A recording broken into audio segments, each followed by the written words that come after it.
al Sí, teléfono. sí, es la cosa esta de la tecnología. Bueno, nosotros somos de Cultura en Acción Córdoba, somos un grupo de acción cultural plural que trabaja con el propósito de contribuir al enriquecimiento de la cultura y sus diferentes expresiones. Hoy estamos charlando en estos conversatorios habituales de este grupo con uno de los músicos particularmente que más me gusta a mí, Emilio del Guercio, un tremendo artista. La gente lo puede conocer desde su participación en Almendra, Aquelarre, su carrera como solista, que para mi gusto también está como muy oculta, siempre venimos esperando sus discos, tiene un solo disco solista y la promesa de disco solista nuevo desde aquel 83 cuando salió Pintada para acá, así que estamos en la espera del disco que supuestamente este año se termina. Nosotros queríamos charlar con Emilio respecto a su trabajo como gestor cultural, sobre todo con su hermoso programa Como Hice. Y bueno, a mí me gustaría arrancar todo esto tomando las palabras de Emilio en la presentación de uno de esos programas, que dice que gran parte del mundo emocional de los argentinos está hecho de música y poesía. Las canciones definen como ninguna otra expresión del arte popular un espacio simbólico, el que guarda las claves genéticas de la cultura. Emilio, vos como artista, como gestor, ¿encontraste esas claves genéticas en tantos años de trabajo musical? Sí, de algún modo, digamos, yo las he encontrado en la representación de esas piezas emblemáticas de la cancionística argentina.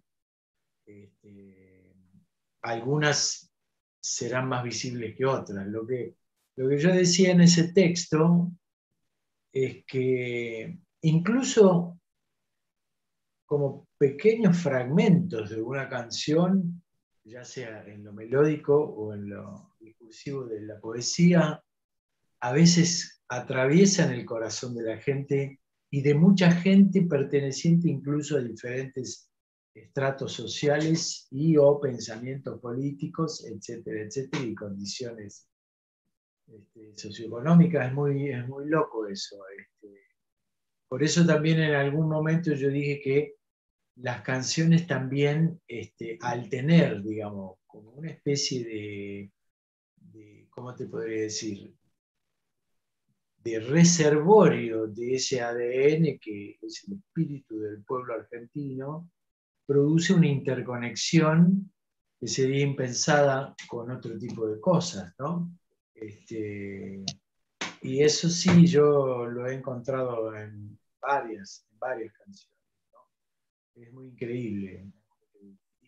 Por eso además se me ocurrió hacerlo multiestilístico, porque no es que como yo provengo del espacio, del beat o del rock, que fuera a ser, digamos, un programa específicamente dedicado a eso, sino que el ciclo o los 3 ciclos que hicimos, que comportan 39 capítulos, que es el 10% de lo que tenemos anotado en nuestros archivos, ¿no? Para hacer en el futuro. Digamos, en ese 10% cubren, digamos, los cuatro estilos más generales, que son, bueno, la música folclórica, el tango, la música melódica, y el rock. El rock o el pop también, ¿no? Y entonces es muy increíble que haya ciertas canciones que por ahí son éxitos que en un par de años desaparecen. Y otras que permanecen, como algunas de las que tengo en el archivo hecho, qué sé yo, 50 años, más de ese tiempo. Es muy impresionante eso. Entonces eso me llevó a pensar que, claro, algo hace que perduren. Y no perdura solo en una generación, sino perdura en varias. Por lo tanto, seguramente en la transmisión de esos valores emocionales o espirituales del pueblo, de uno a otro, de la madre a los hijos, de la familia a los padres, del ámbito familiar en el cual se desarrolla, algo hay que hace como que, digamos, esa emocionalidad quede identificada en cierto tipo de canciones. Por eso hablo del ADN. En realidad, por supuesto, es una figura metafórica, ¿no es cierto? Pero era la palabra que yo pude encontrar para poder solidificar más la idea que quería transmitir, ¿no? Que nos une un universo emocional más de lo que nosotros pensamos como pueblo. ¿Y vos pensaste que eso se dio por algo en especial? ¿Qué es lo que tiene que tener la canción para que llegue, para que perdure tanto en el tiempo? Si supiera sería millonario, Pablo. Bueno, Uno puede intuir que tiene que tener, pero es muy impresionante porque los condimentos provienen de diferentes regiones y espesuras, digamos, ¿no? La verdad es que exactamente no lo sé. Por eso te decía al principio, o les decía al principio, que incluso hay canciones que enganchan en la gente por una frase o un pedazo de la melodía, o el comienzo o el final. Pero yo ahora me estoy acordando de una cosa que yo charlaba con Luis de cuando éramos chicos, con Luis Alberto de Spinetta, y que después lo recordé cuando hicimos el programa de Muchacha hablando con él, que yo le decía y lo comentábamos juntos que pareciera que, por lo menos en el aspecto del audio, del sonido, que las personas tenemos, digo pareciera porque no estoy seguro que sea así, pero yo sí lo he sentido, Luis me lo corroboró y a algunas otras personas que conozco también, como que uno tiene como si fuera una especie de clave sonora que, que hace que tu espiritualidad entre en empatía con eso. Digamos, 3, 4, 5 notas como máximo. El ejemplo posible podría ser, viste que en la película LT de tantos años atrás, en un momento están ellos mirando al cielo y se escucha una melodía, una cosa así. Bueno, yo creo que cada uno de nosotros, mujeres y hombres, tiene alguna de esos intervalos sonoros que generan una conexión directamente con el ser más profundo que tenemos, que es el ser vital nuestro. yo tomaba la posta en esto de hacerte las primeras preguntas. Obviamente que después vamos a dejar que algunos se sumen a preguntar. ¿Cómo fue el proceso de selección de las canciones? ¿Fue arbitrario? ¿Un equipo de producción tiró nombres? Eh, No, no lo hice con un equipo, mejor dicho, no fue un equipo grande, lo hice yo con mi socia Mirta Arias y un par de personas más, músicos amigos muy estimados por mí, con los cuales yo chequeé eso. Y después, por lo menos en el listado inicial, todos convendríamos que por lo menos los dos o los dos primeros ciclos tienen las canciones que se te salen de la boca decirlo, digamos, qué sé yo, La Balsa,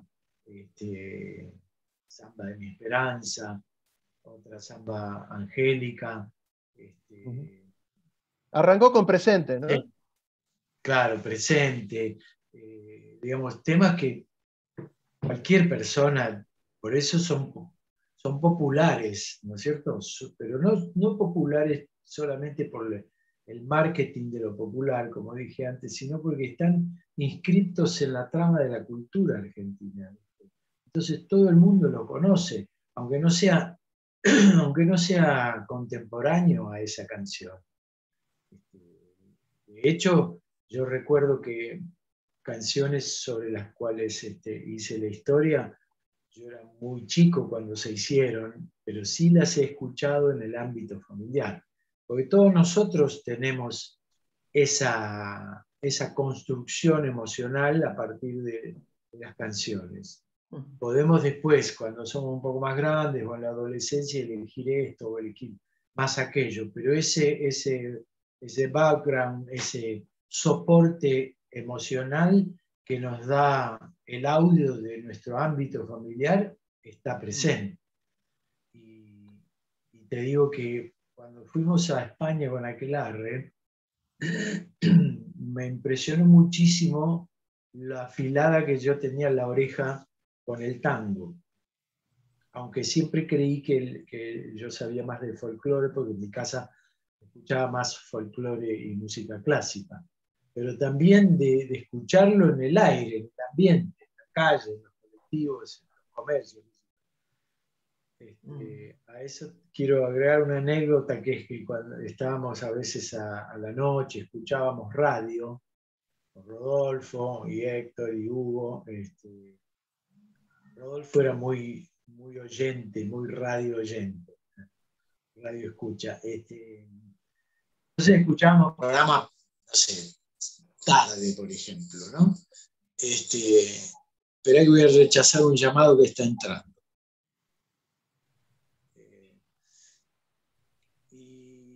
Y escuchábamos, por ejemplo, programas de flamenco que nos apasionaba y me sigue apasionando. Y también de repente enganchaba un programa de tango. Y por ejemplo, escuchábamos orquestas y el tipo pasaba orquesta de Argentina y de repente pasaba orquestas japonesas que tocaban impecablemente. Pero había algo que no se escribe en la partitura, que es la respiración interna de la ejecución, la intención, sobre todo en los fuelles. Los fuelles son pulmones, ¿viste? O sea, es un pulmón que ejecuta, que reproduce sonidos. Y nosotros nos dábamos cuenta que no era una orquesta argentina. Y te digo que estaba tocado de primerísima. Entonces, hay todo un sustrato de información que tenemos nosotros como comunidad, aún gente más joven que nosotros o que yo, lo he podido comprobar, que aprende eso por ósmosis auditiva. ¿Qué te llevó? Te saco un segundo porque me quedé pensando, ¿qué te llevó a ser músico? Esperá que voy a subirte el volumen. Bueno. Hablame un poco más fuerte. Sí, ¿qué te llevó a vos como joven a hacer música? ¿En el San Román decidiste vamos a tocar la guitarra o voy a hacer música? ¿O de dónde viene todo eso? No, fue antes. Fue antes. Como te dije, yo escuchaba música porque mi vieja era cantante lírica, pero no era profesional, pero cantaba muy bien. Entonces escuchaba radio, y todo el día escuchaba radio y cantaba con la radio las canciones que a ella le gustaban. Entonces, de algún modo, creo que para mí fue un entrenamiento, sobre todo en la afinación, porque tenía una afinación tremenda mi vieja. Entonces yo aprendí a escuchar la música con ella. Y bueno, después más o menos, creo que 8 años, los Reyes Magos me trajeron un acordeón a piano y ahí me mandaron a estudiar acordeón a piano y ese fue el primer instrumento que yo empecé a tocar. Después dejé porque me aburría el método de la maestra que tenía, era medio volante. no como los métodos desde hace ya varios años, que es el método de la audio perceptiva, que es un método que interacciona y linkea muy rápidamente la ejecución con el propio audio y la escritura. En esa época era el solfeo por un lado y la ejecución por el otro. Y para mí eran como dos mundos diferentes, si bien es lo mismo, porque el solfeo es la escritura, el lenguaje escrito y el oral. Pero esos métodos eran medio plomazos, yo dejé. Y después a los 11 años teníamos un trío de folclore con mi hermano Ángel y Héctor Tabela, un amigo de él que ya no está, que él tocaba la guitarra. Y yo a veces tocaba el bombo o me molestaba, pero ese fue el inicio de todo. Después ya, cuando tuve 13 años y ya volvimos a Buenos Aires, porque en esa época estábamos viviendo en Córdoba, en Valle de Punilla, en Valle Hermoso. No vivimos todo el tiempo ahí, pero vivimos varios años y luego volvimos a Buenos Aires. Y ya a los 13 años yo entré en el Colegio San Román, que mencionaste recién, y ahí lo conocí a Luis, que era más flaquito que lo flaco, o sea, cuando le dicen flaco y ven las fotos, era más flaco que eso. Bueno, te vuelvo. Y ahí, digamos, empezamos a compartir digamos, inquietudes, porque nos gustaba dibujar.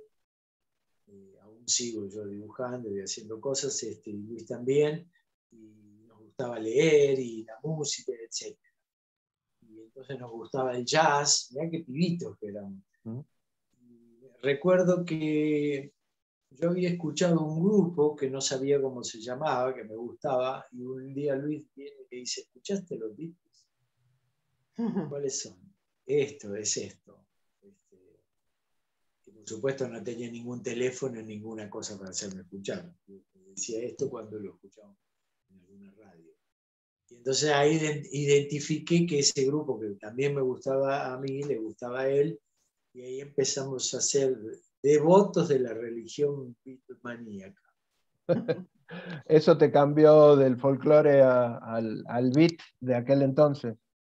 Esperá, subí el volumen porque te escucho muy bajito, Pablo. Sí, no sé si eso te cambió del folclore al beat. Sí, de algún modo sí. De algún modo sí. Y cuando sos más chico, viste, digamos, como que sos muy terminante, es esto o aquello. El tango desapareció. Bueno, en casa se escuchaba tango, pero no mucho se escuchaba. Folclore también y eso. Y después, con el tiempo lo empecé a recuperar porque, claro, eso está dentro tuyo. Eso no se va. Eso es un sello en tu espiritualidad. Entonces, siempre fue saliendo de a poquito, por ahí dentro del envase de otro formato, como por ahí era Aquelarre o Almendra. Aquelarre era más rockero, pero si vos escuchás con atención, algunas cosas tienen algunos pasajes que tienen que ver con el folclore, sobre todo ciertas cosas armónicas y eso, ¿no? Sí, el Valle Interior tiene varios temas así con. Sabés que te escucho cada vez más bajo. ¿Me escuchás cada vez más bajo? Sí, ahora más bajo que hace un ratito. Más bajo que hace un ratito, será esta porquería. Yo tengo el volumen alto. No sé si será esta porquería. El volumen mío está alto, pero vos cada vez te escucho con la señal más baja. ¿Ahí me escuchás mejor?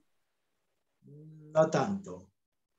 Bueno, trato de hablar un poco más fuerte. Fíjate si vos estás con la compu, si no tocaste alguna tecla que baje el volumen.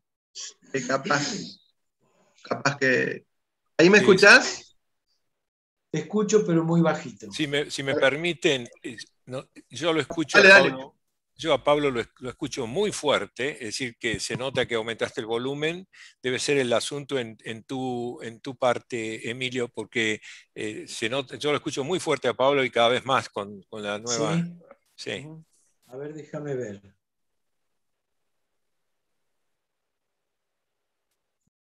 Resolverlo. Ahí está. ¿Ahí me escuchás mejor? No. Voy ¿Y a a hacer mí un me, esfuerzo. y a mí me Pero escuchás bien? Con esto va a servir de test. ¿A mí en me escuchás general, bien? cuando empezamos a charlar un ratito antes de alargar el programa, te escuchaba perfecto. Ahora te escucho mal. Me fijé en que tuviera volumen y tengo el volumen. Sí.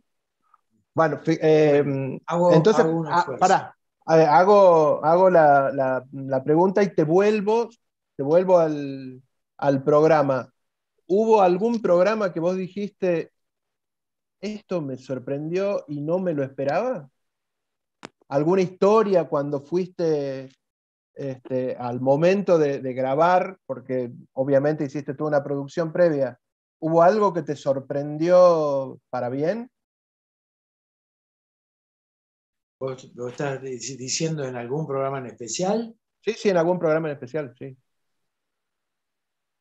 Sí, bueno, yo más o menos conozco el mecanismo del mundo interno del artista cuando compone, pero una de las cosas que más me sorprendió es que yo creía que nosotros, los rock and rolleros, como que éramos los que teníamos más energía y más compromiso y más llama interna, más entrega, y no es así, Pablo, para nada, porque encontré eso en los tangueros y los folcloristas, y también en la gente de música melódica como Mario Clavel, que venía al lado, sí.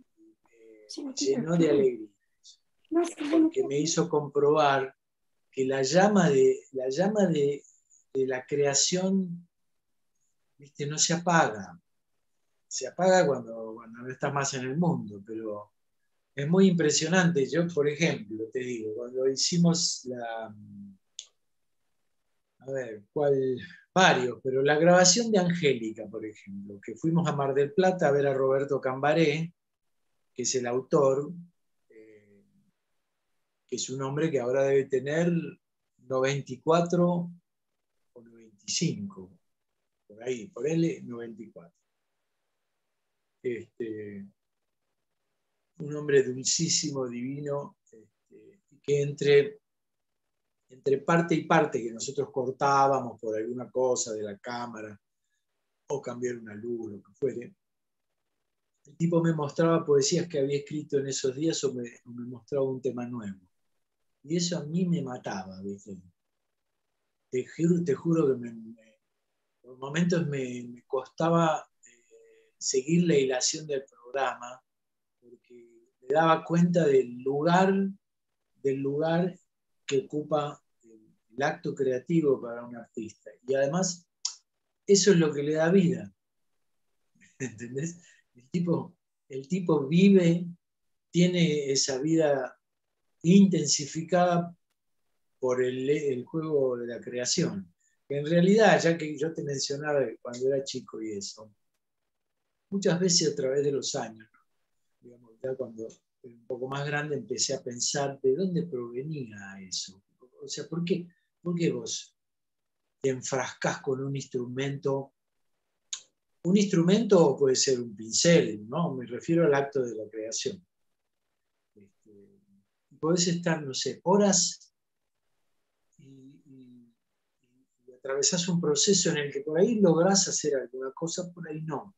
Pero el hecho de estar haciéndolo ya es de un placer interno enorme. Y eso es el juego del que teníamos de niños. Yo me di cuenta de eso claramente. Cuando vos jugás de niño, estás en el acto de la creación. Después te llama tu mamá o tu papá, vení acá, entrá, vení, vamos a comer, dejá eso, qué sé yo. Y vos entrás al mundo de la relación familiar y cotidiana, pero sentís dentro tuyo la sensación de haber estado muchísimo.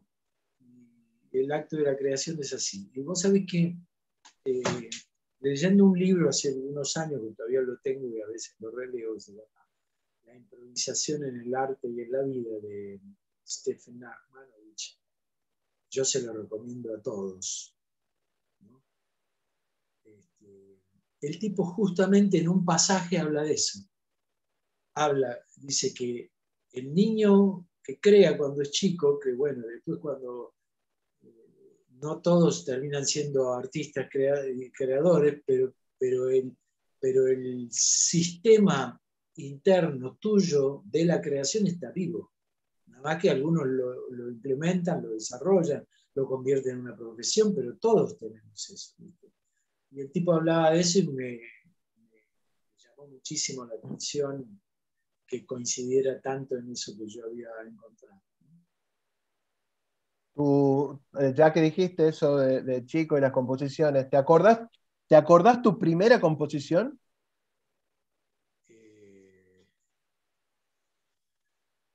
La primera, una de las primeras fue que el viento borró tus manos, pero antes de eso creo que hice alguna cosa de tipo folclórico. Incluso ya estábamos mucho con Luis tocando en dúo, porque bueno, a Luis lo conocí a los 13 años y recién a los 18 tuvimos almendra, o con él empezamos a los 17. Todos esos años estuvimos juntos haciendo cosas, tocando covers, inventando cosas, qué sé yo. Entonces, más o menos para la época que Luis hizo Barro tal vez, yo había hecho otra canción que ya ni me la acuerdo. Porque Luis a Barro tal vez la hizo a los 16 años, creo. Un tema divino. ¿Cómo es el proceso de creación tuyo? ¿Vos te sentás, tenés una idea de letra en la cabeza, una melodía? ¿Cómo es eso? Tu trabajo. No, en general no. En general, digamos, yo hablo mucho de Luis porque nos formamos juntos y puedo decir que el método de composición es más o menos igual. Nosotros somos melodistas. Agarramos la guitarra o el piano, lo que fuere. Yo el piano toco poquito, ¿no? Me ha servido para hacer algunas canciones. Y empezamos a pavear. Así es. Y de repente aparece una melodía o aparece una frase. En el caso mío, en general, siempre aparece alguna frase. Y yo esa frase no la borro nunca de la canción, porque esa frase es la llave que me lleva a esa canción o al origen de dónde proviene eso. Digamos, porque la composición, por lo menos en el caso mío, y creo que de Luis estoy segurísimo también, viene de un estado espiritual, no viene de un hecho racional de decir, bueno, ahora voy a hacer esto, y entonces tengo esta idea, y le voy a hacer acá, y le voy a agregar estos acordes. Proviene de la sensualidad y del placer de lo sonoro. Lo mismo que le pasaría a un pintor, y yo estas extrapolaciones las hago siempre porque mi otra vida es el dibujo y la pintura. Lo mismo que un pintor o una pintora puede estar disfrutando con el material de la pintura, con el óleo o la tinta, que si de repente empieza a salir alguna forma. Es una forma que se llama automatismo. En el caso de la música, por lo menos a mí me pasa así. Y ya te digo, por ejemplo, en trabajo de pintor, o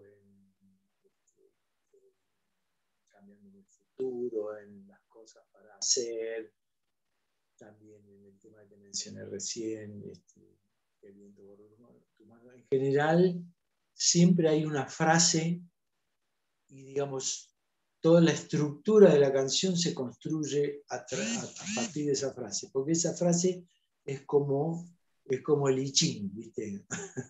Supongo que saben lo que es el I Ching. Es una frase que en principio no podemos comprender, pero nos lleva a ese lugar. Y desde ese lugar yo compongo la canción. Y muchas canciones me pasa que estoy meses para terminarlas. Otras las hago en 2 días, como una que hice el año pasado pensando como la historia de Lara San Juan, ¿viste?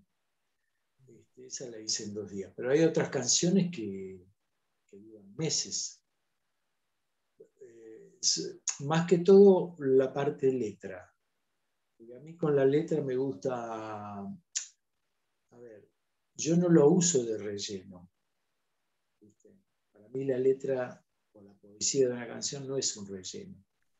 Es un elemento que interactúa y se va imbricando hasta conformar un único material con el audio, ¿no? Entonces, a mí me gusta pulirlo, lo escucho, hago la letra, después la toco.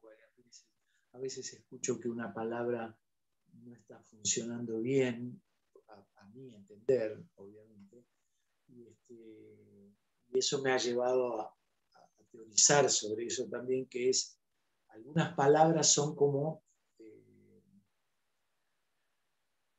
conceptualmente básicas, ¿no? El agua, la tierra, el sol, bueno, muchas hay. Y a veces algunas palabras de ellas funcionan muy bien dentro de una estructura, algo así porque es la sinusoide de la música, y otras veces se oscurecen. A veces la palabra oscurece la melodía y a veces esa melodía enturbia la palabra. Y a mí me gusta muchísimo descubrir y trabajar sobre eso. Por eso a veces me lleva un tiempo finalizar las letras. A mí me gustaría hacerte yo la última pregunta y tratar de abrir un poco el juego para que algunos también se sume a preguntar. ¿Por qué la decisión en Aquelarre de firmar los temas como Aquelarre, ¿no? No cada uno como el autor de música y letra? Bueno, estás tocando un punto sensible, voy a decir, bastante.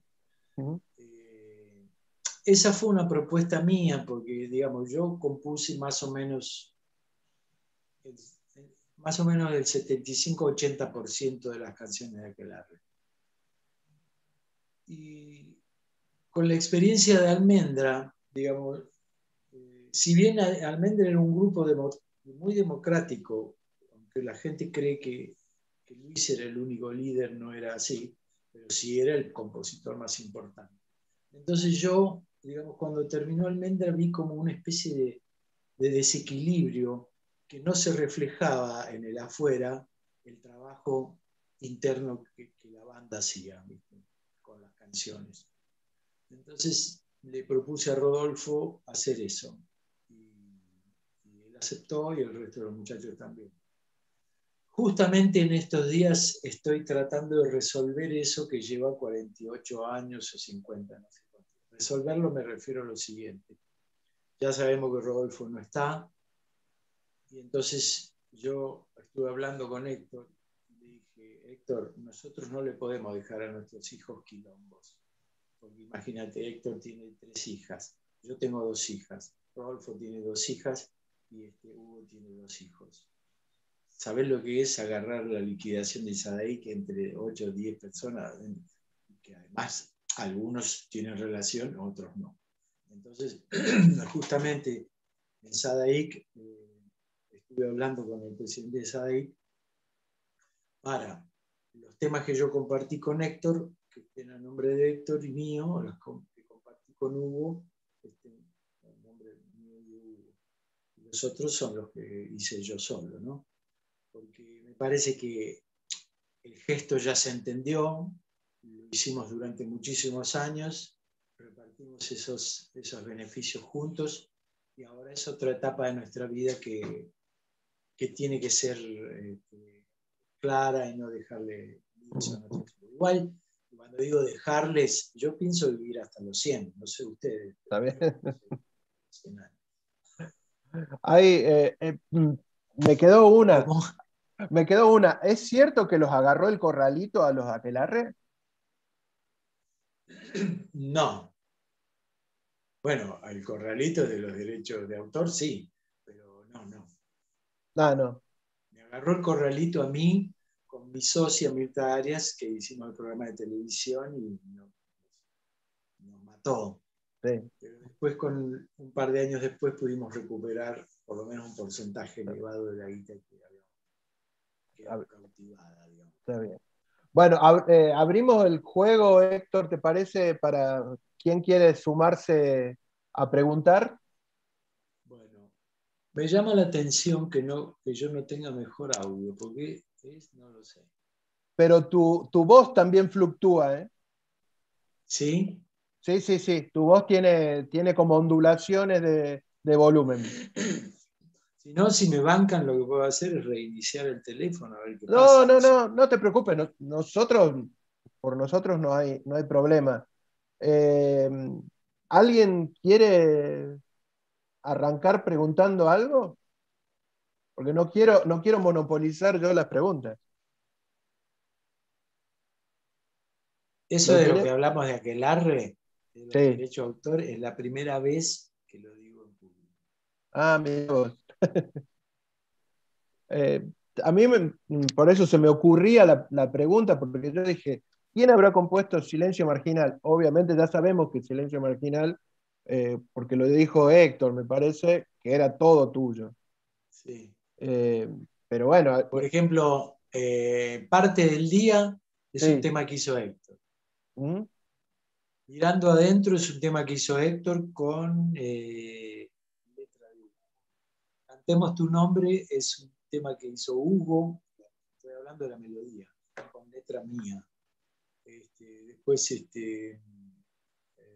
ver qué otro tema. Ceremonias para disolver, que lo canta Hugo, es una letra que escribí yo sobre la estructura conflictual de Hugo en relación a su familia. Que dice, desde la mesa mamá da el café, las ceremonias para disolver mi voz. Sí. Es el quilombo que tenía Hugo en su familia, ¿no? Sí. ¿Las gráficas de los discos de Aquelarre son tuyas? ¿Qué cosa? Las gráficas Sí. de los LP. Sí, sí. En el disco 1 está el dibujo ese que yo hice. La parte de adentro la hizo Fernando Arrabarruena, que era un diseñador que trabajaba en Trova. Bueno, ¿quién arranca? Walter, ¿te animás a alguna pregunta? No, sigo escuchando porque la verdad que me parece excelente lo que estás preguntando. Es más, fíjate que 2 veces lo compré, el primero de Aquelarre. Lo tuve expuesto en mi pieza fuiste todo el vos el que tiempo, lo me parece compró una 2 tapa veces. maravillosa, maravillosa. Es genial. Mirá, ¿hace cuánto fue esto? Mirá. Estuviste mal diciendo que en el 83 grabé mi disco. Tendría que haber dicho más acá. Bueno, Bueno, como nadie pregunta, voy a preguntar algo que me surge de escucharte, Emilio, ¿no? Vos proponés esta idea de estas canciones especiales, ¿no? Que de alguna manera vibran en todas las personas, no importa el género. Y uno pensaría, bueno, hay un conjunto de estas que eligieron para el programa tuyo, ¿no? Pero me pregunto, ¿no? ¿Cuántas hay de esas que están compuestas y no sabemos que existen porque no las hemos escuchado, ¿no? Una especulación que hago en este momento. Sí, probablemente hay, sí, sí. Claro, entonces mi pregunta era si vos en el circuito artístico, en tu contacto con gente música, has escuchado obras así que dirías, Sí bueno, que he esta sería escuchado. una de aquellas, pero bueno, nunca vio la luz. Lo cual es una pregunta Sí que he difícil escuchado. porque uno dice, bueno, la demostración es que le guste a mucha gente, pero yo estoy haciendo una inferencia de lo personal. Bueno, te tiro la pregunta igual. No, sí, sí que he escuchado, pero el programa se trata de canciones que ingresaron al circuito masivo de la cultura, de la manera que fuere, ¿eh? De la manera que fuere. Porque incluso, bueno, por ahí ya te estás remitiendo a, ¿cómo se llamaba? Ahora no me recuerdo, el gran compilador del folclore argentino, Andrés Chazarreta, mucho antes de que lo hiciera el de Valladares. Andrés Chazarreta fue quien compiló incluso canciones anónimas que nosotros conocemos hoy y que no se sabe quién es el autor, pero ese es como otro trabajo. Yo me refería, digamos, a la música que por el modo que fuere, ya sea por el autor que lo toca en vivo en teatros, etcétera, etcétera, o por el disco o la radio, porque finalmente los medios masivos de comunicación son propagadores de cultura, aunque a veces nos quejemos de ello, pero en teoría y potencialmente difunden cultura, ¿no? Y entonces esas canciones que se escuchan masivamente, porque si no, no se podrían... Bueno, en este caso, en este mundo que estamos viviendo ahora, el siglo XXI, con el nivel de Internet, sí está pasando eso, de que muchas canciones no necesitan estar en la radio o estar grabadas en un sello grabador conocido. De hecho, te digo, mira, por ejemplo, hace poco nos han llamado de Inglaterra que un director de allá quiere hacer una película y meter un tramo de muchachos. ¿Cómo se enteró? No lo sé. Eso es Internet. Bueno, supongo, no sé si respondí a tu... No, sí, se entendió perfectamente el sentido del programa y la idea conceptual que hace que una canción consagrada de ese tipo sea porque ya ha sido admitida por mucha gente y el papel de los medios. No, yo iba solo a estas cosas de los tesoros perdidos que nunca sabremos de ellos, ¿no? Que me produce una cierta nostalgia de lo que nunca ocurrió. Sí, pero eso también pasa en todas las artes. Todas las artes. Imagínate, pasa en la poesía. Ustedes, vos que escribís, Pablo. O sea, digamos, yo trabajo dentro de un medio que tiene la suerte de ser masivo porque la música no, se te mete, no te golpea la puerta para que la escuches. Y la poesía tiene muchísimas más tabicaciones para acceder a la gente, al corazón de la gente, a la sensibilidad de la gente. Y la pintura y el dibujo también, aunque quizás como es más visual y se puede ver y se puede, no sé, ver en una galería o lo que fuere. Bueno, ahora con internet nuevamente es más difundible, pero específicamente la poesía, hay muchos poetas de los que nosotros no sabemos o que conocemos de ellos una parte de su obra, ¿no?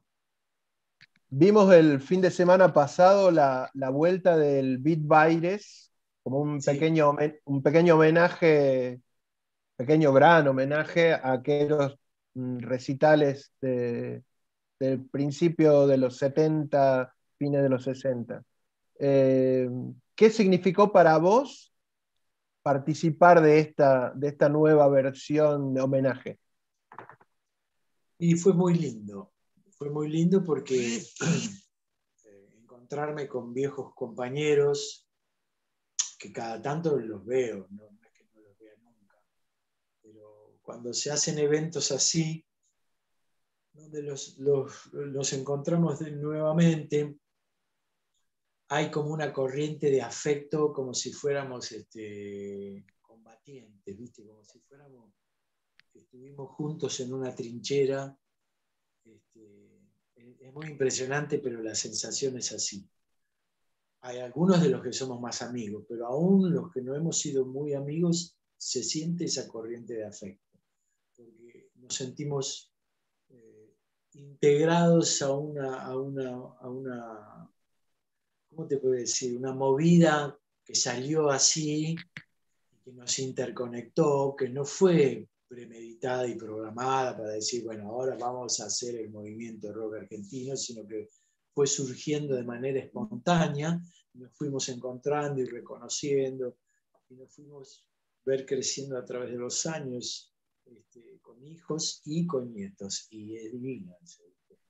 Y también fue muy lindo que Lito Vitale, que es un pibe encantador, que yo lo conozco desde los 12 años. Me acuerdo que estábamos con Aquelarre haciendo un ensayo en un teatro en el que íbamos a tocar la noche, y estábamos ensayando a la mañana, y se abren los cortinados de la sala, aparece una señora con 2 nenitos, uno era Lito y el otro era... Liliana. Liliana.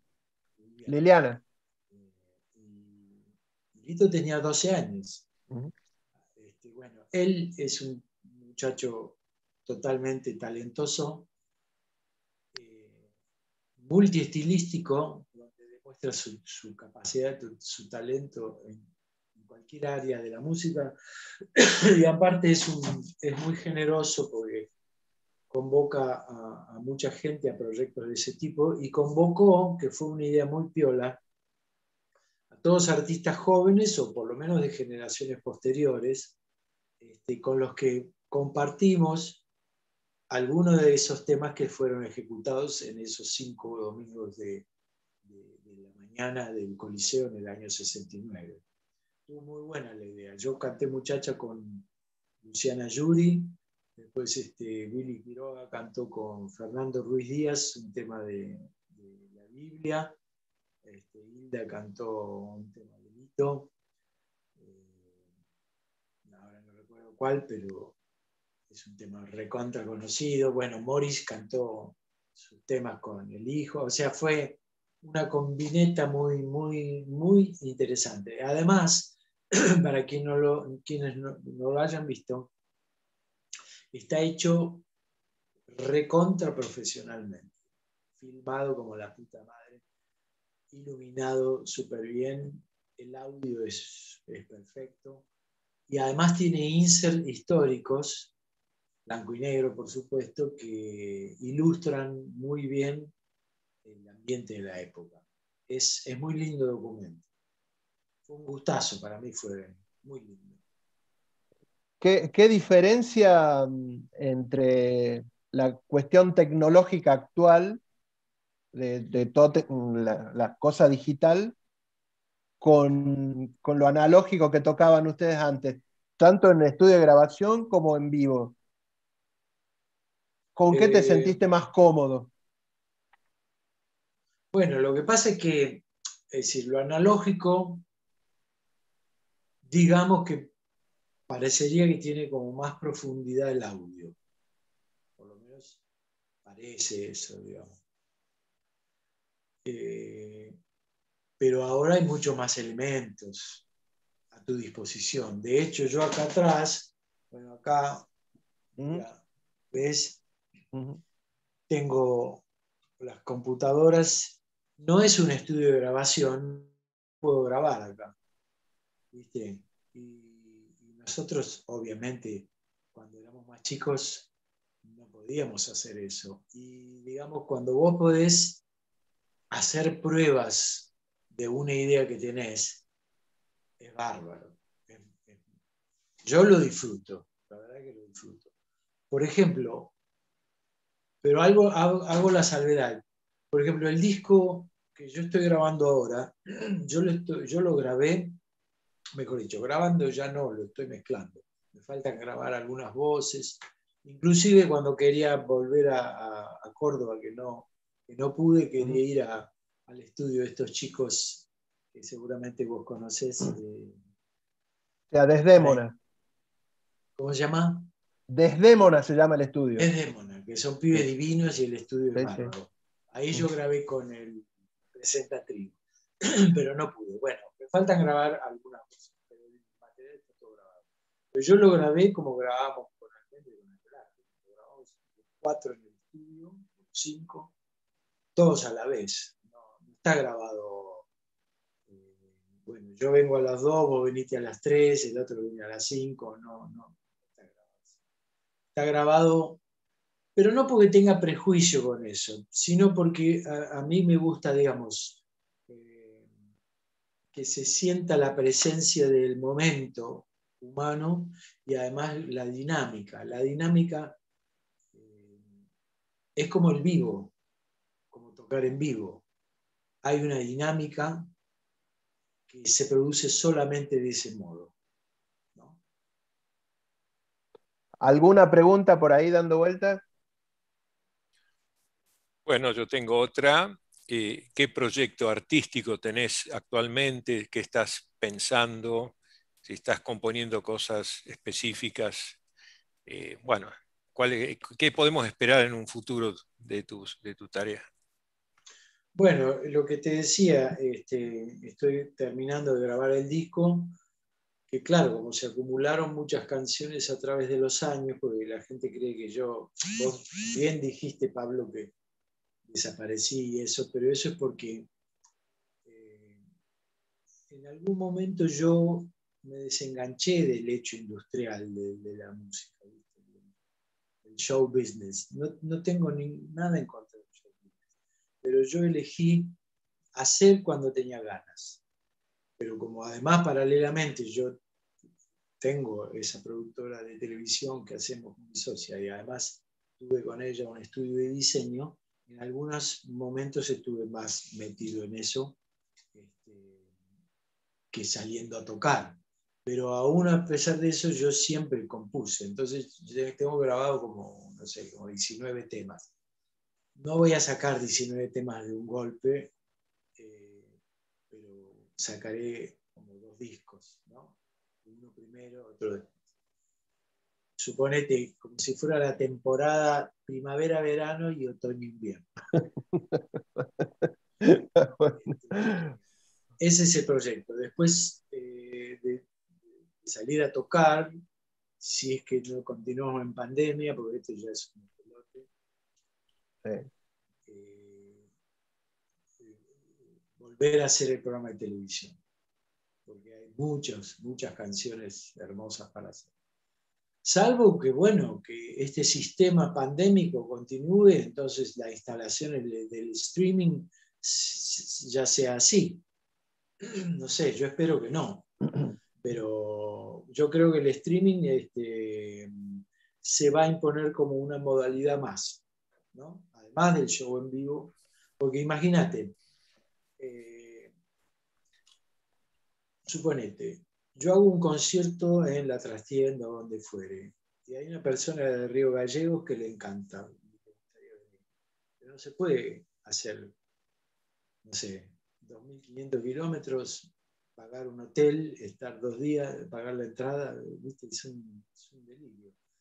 Eso es básicamente porque nuestro país es extensísimo. Está bien que uno puede ir de gira, pero las giras tienen que ser bien armadas porque si no, los trayectos son enormes y los costos son también enormes. Entonces el streaming me parece una cosa sumamente interesante. No nos pasaba, por ejemplo, cuando estábamos en España, que España es un país mucho más pequeño que el nuestro. Entonces nosotros hacíamos giras todo el tiempo estábamos de una punta a la otra de las fronteras del país. A Barcelona, a Santander, a Cuenca, o qué sé yo. La extensión máxima podía ser de un punto a otro 900 kilómetros. Entonces es radial, es diferente que acá en la Argentina, donde en general el centro es Buenos Aires, y yo no estoy muy de acuerdo con eso, porque además, vos que vivís en Córdoba, bueno, yo te hablo a vos, pero les hablo a todos. Pero conozco bastante la realidad de Córdoba. Yo me voy a ir a vivir a Córdoba, o por lo menos la mayoría de los meses del año, para sentar las bases de otro centro. Porque en Córdoba hay un movimiento musical impresionante, y no solo en Córdoba, en otros lugares de la Argentina. Tendría que ser más radial, más abierto. Atenta contra eso la distancia enorme que hay entre diferentes puntos. Imagínate que de Jujuy a Ushuaia, bueno, como hizo León, es una locura el trayecto, ¿no? ¿Cómo fue la experiencia esa de hacer rock en español en España? ¿Fueron como Bueno, nosotros novedosos? elegimos, elegimos, me acuerdo cuando nos fuimos, tuvimos una reunión antes con Jorge Álvarez, porque en esa época nosotros estábamos grabando en micrófono. Jorge Álvarez era director de micrófono, ya no tenía, hacía el rato que no tenía. Y entonces le dijimos, mira, vamos a hacer un viaje con el grupo, pero va a ser un viaje no de vacaciones, va a ser un viaje largo para tocar con la banda en otro país. Y entonces dice, ¿a dónde van a ir? A España. Y él dice, ¿pero España? Y le digo, ¿qué vamos a ir a Inglaterra a cantarle rock a los ingleses? Más allá de que el rock argentino es absolutamente peculiar, es muy original, estando allá te das cuenta. Ahora, cuando llegamos a España, la mayoría de los grupos cantaban en inglés, así que fue un shock para nosotros. Había un par que cantaban en castellano, el resto cantaban en y fue una gran experiencia porque en general los músicos de allá nos recibieron con mucho afecto y mucho respeto. Se ve que el grupo sonaba, Aquelarre en vivo sonaba que era tremendo. No queda bien que lo diga yo, pero nosotros acá usábamos buenos equipos. Cuando fuimos allá había equipos más grosos, más profesionales, como después de unos años vinieron acá esos altavoces gigantescos, el escenario, pero yo no sabés cómo sonaba Aquelarre. Evidentemente generó un impacto y los músicos también, ¿no? Así que ellos tenían una actitud muy, muy positiva con nosotros, eran muy afectivos, muy respetuosos. En eso no tuvimos ningún tipo de problemas. Ahí Silvia estaba levantando la mano, calculo que para preguntar. Silvana, perdón, Silvana. Ah, sí, no, con respecto justo a lo que decía Emil, A ver que no la veo, ahora, Silvana. Espera un acá cachito. estoy. A ver. Ah, ¿Me ahí te ves? veo. Sí. Bueno, no, con respecto a esto que vos decías en relación al rock en España o en otros lados, yo tengo entendido, por lo menos en algunas universidades extranjeras, se estudiaba el rock argentino como rock nacional, así con ese nombre. Sé por lo menos del caso en una universidad en Estados Unidos, donde estuve yo, no haciendo música, pero sí tenía amigos músicos. No sé si vos Ah, estabas al tanto de eso, y creo que en principio era por el hecho de que fue uno de los primeros lugares donde se cantó rock en castellano y no en inglés, en épocas en que se cantaba, los grupos de rock, por lo menos en Europa, cantaban en inglés. Y, sí. bueno, no, eso, ¿Dónde me preguntarte dijiste que si estabas sabías en algo Estados de eso. Unidos? En una universidad de Bloomington, en la Universidad Ajá, de Indiana. mirá vos. Tenía una Bueno, escuela de sí, yo música tenía referencias, pero no de lo que estás mencionando vos. Incluso yo sé que McCartney escuchó música nuestra, sí, eso yo lo sé. Pero bueno, eso, imagínate que el rock argentino ya tiene tantos años, ¿no? Pero al principio era rarísimo que algún artista sajón escuchara eso, ¿no?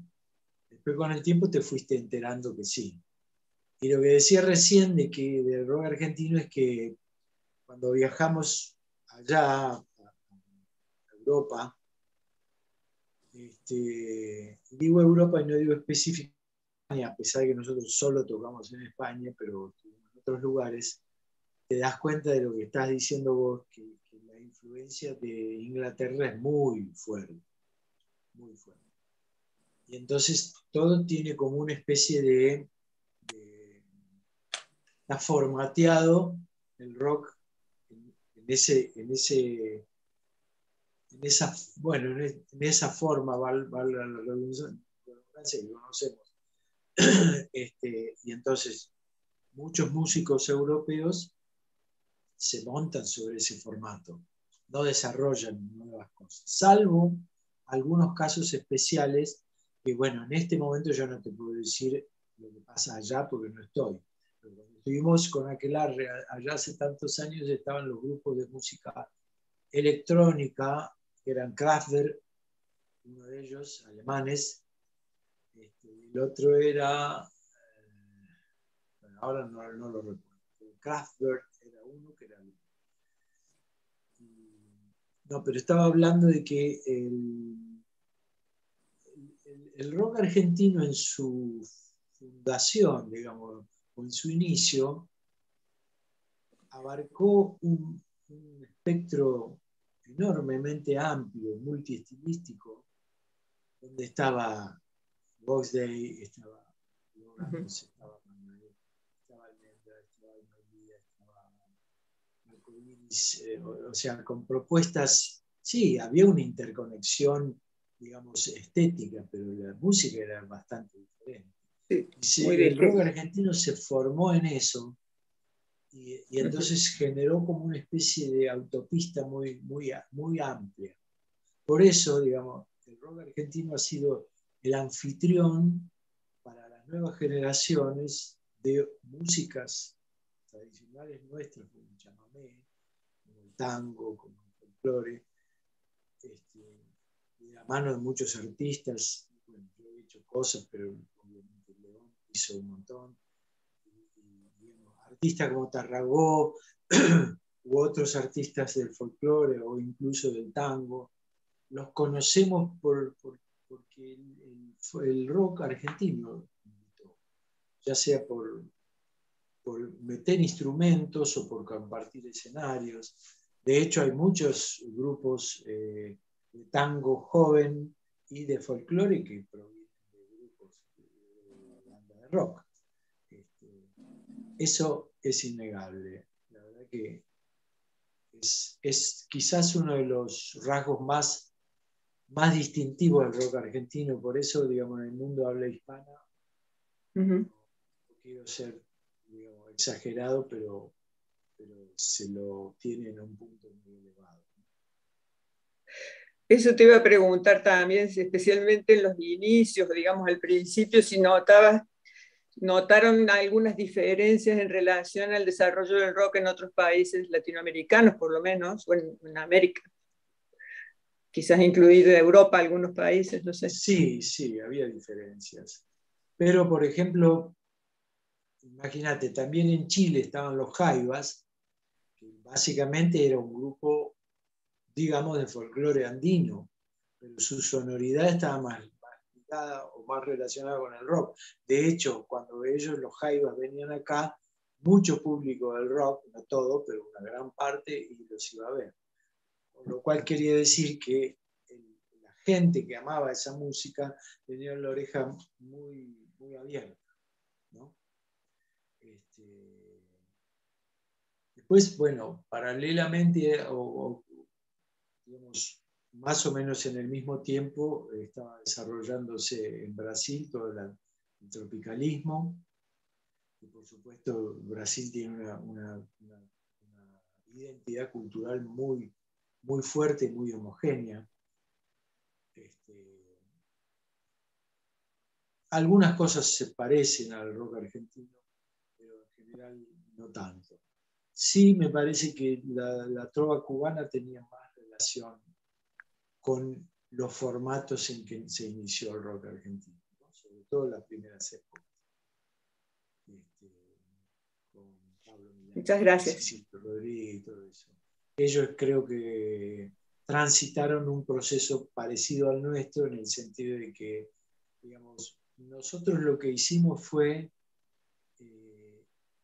¿cómo te puedo decir? En principio adaptar esos formatos con los cuales nos identificaban y nos gustaban al lenguaje nuestro, y de ese lenguaje salió otra cosa nueva, que es totalmente diferente, ¿no? Muy original, creo yo. Ahí lo tengo a Héctor también levantando la mano para preguntar. Sí, A ver, ¿dónde está Héctor? acá quería preguntarte algo que siempre me interesa de los artistas creadores. ¿Qué música escuchás vos ahora, estos Buena días? pregunta es esa. Si escuchás explorando, si escuchás volvés a lo mismo, ¿cómo es? En general, la gente cree que el músico está 24 horas con la oreja pegada al parlante. Algunos será así, no es el caso mío. Yo paso muchas horas de mi vida en silencio sin escuchar nada. Pero escucho mucho jazz, mucho. Escucho mucha música clásica y sinfónica. También escucho folclore. Y bueno, sí, rock también escucho. Pero, digamos, no es que estoy pendiente específicamente a ver qué es lo que hay nuevo de rock. Me viene, digamos, qué sé yo. Eruca Sativa, que es un grupo, supongo que lo conoces, es un grupo bárbaro. Participó en el Beat Baires. Sí. Me viene, no estoy explorando. Digamos, mi esquema es más o menos ese. Pero también el silencio es bueno. Ahí Carlitos Ahora, Paz está levantando la mano. Si no hubiera silencio, la música no tendría un discurso, ¿no? Viste que la música es como una especie de metáfora de lo que nosotros o nuestro cerebro concibe sobre la vida. Es un hecho lineal sobre que se producen sucesos. Hay un hecho lineal. Digo lineal porque tenemos como una especie de conciencia del tiempo de que hay un punto acá y otro hacia allá.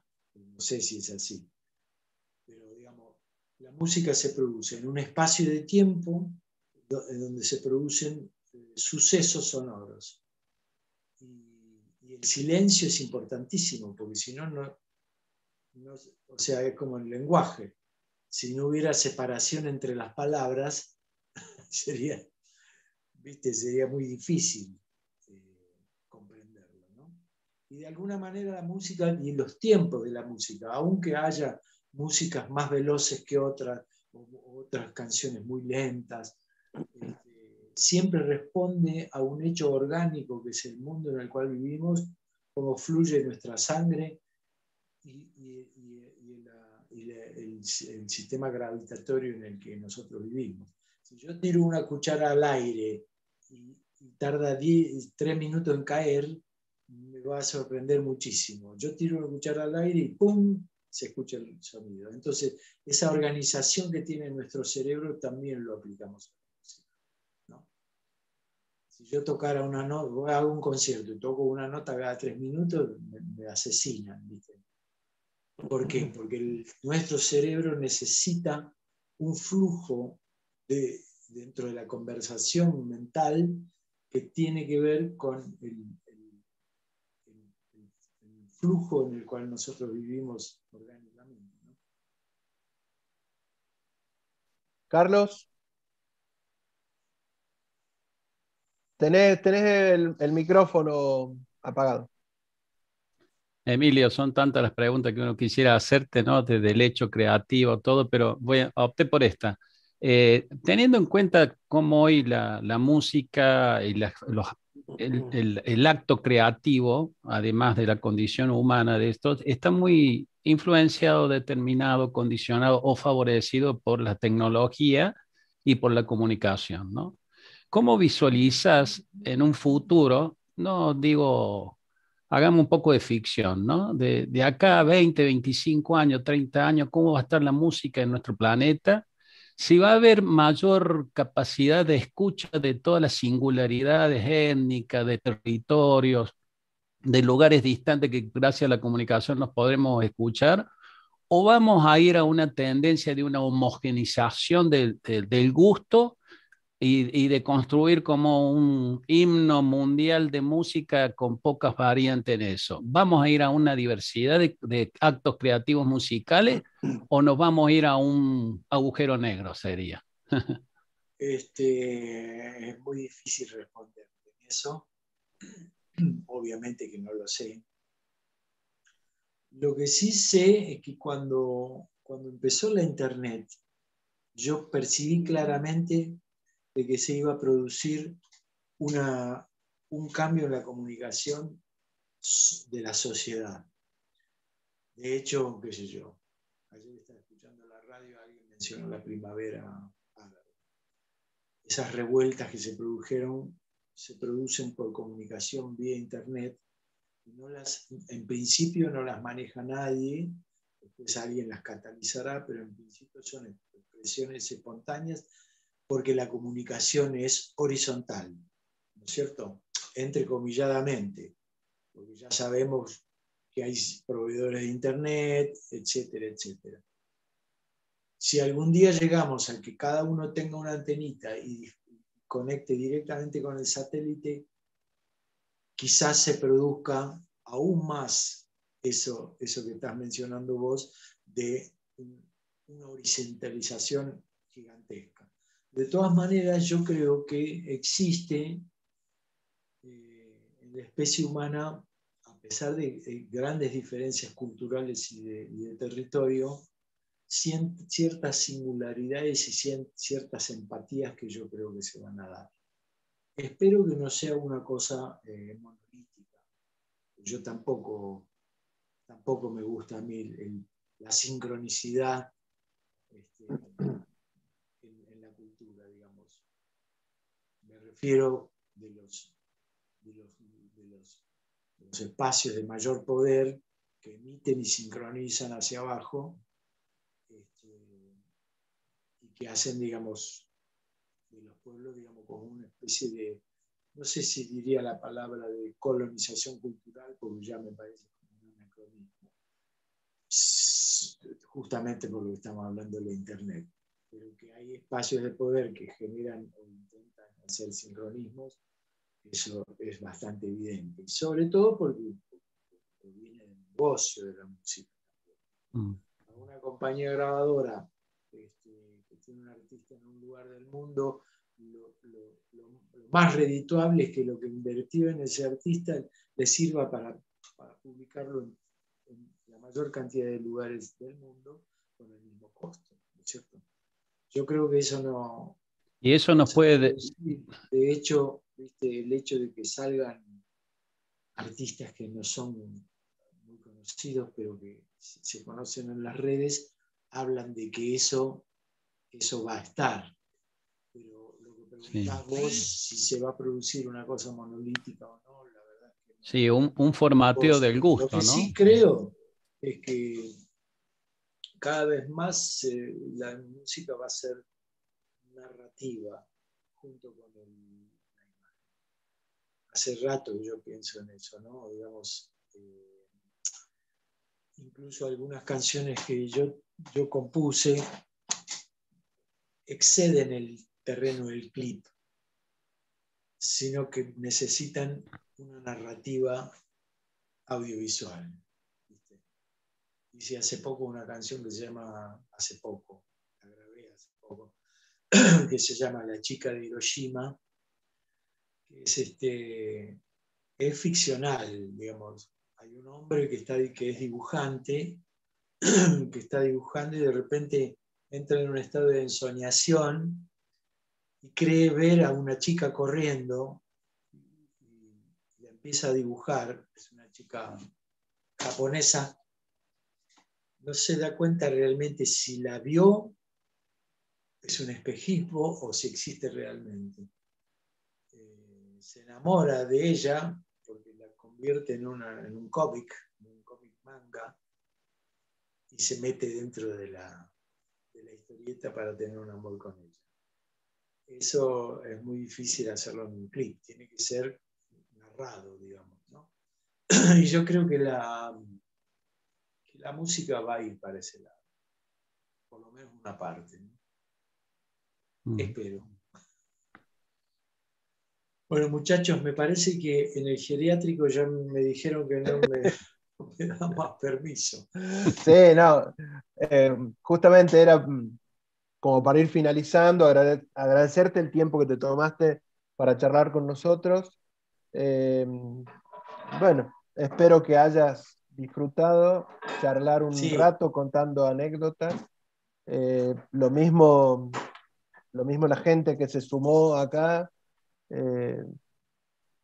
Yo intenté preguntarte algunas cosas y me gustaría, como cierre, que me des tu opinión sobre la vuelta del vinilo.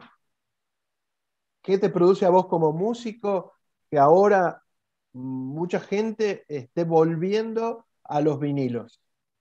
Y con eso te decimos gracias y chao. A mí me cae bien, pero no por solamente porque ya estoy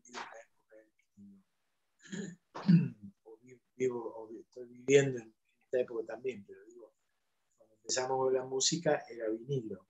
Mejor dicho, cuando yo era chico, estaba el disco de pasta. Se caía al suelo y era un plato que se rompía, ¿viste? Después vino el vinilo, que era más irrompible. Mi hija Camila, la más chica, que tiene 31, me cae bien, me parece que esas cosas no hay que dejar que desaparezcan, igual que el libro. Está bien, uno puede leer en una pantalla, pero el libro es un objeto con una mística, un misterio. Bueno, de hecho yo te digo, prácticamente no leo libros en la compu. Sí, libro. Sí. Para mí el libro, qué sé yo, suponete, no sé qué pasará dentro de 50 años, 100 años, que alguien diga, miralo cómo leía esta gente. Pero para mí el libro es un objeto que es para mí. ¿Entendés? La pantalla no es para mí. Yo he leído, pero es un hecho como más impersonal. El libro es un objeto tuyo. Volvés a sus páginas, las marcás, las señalás, te acompaña. No sé. Y el vinilo tiene también ese tipo de cosas. Bueno, Emilio, muchísimas gracias. Muchas gracias a la gente también que se sumó. Te esperamos acá, pusieron en el chat que te esperamos por Córdoba. Bueno, en algún momento. gracias a todos. Viéndote. Gracias a todos. Sí, me gustó mucho.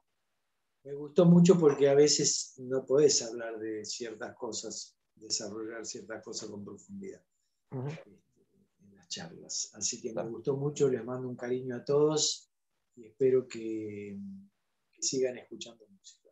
Esperemos. Bueno, un abrazo grande y bueno, nuevamente muchísimas gracias. Pablo, Nos gracias. vemos. Chao, chao. Gracias a todos. Chao, chao.